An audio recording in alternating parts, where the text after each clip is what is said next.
Hello, in front of me I've got Mercedes B180. In this video I'll tell you common problems and repair costs of this car.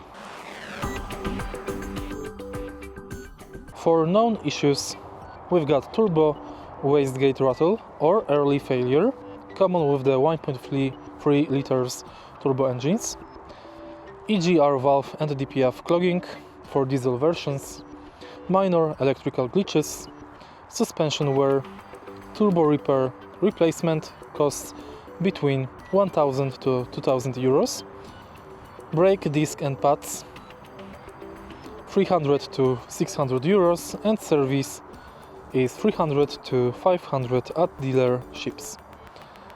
If you find this video helpful, please leave like, comment and subscribe.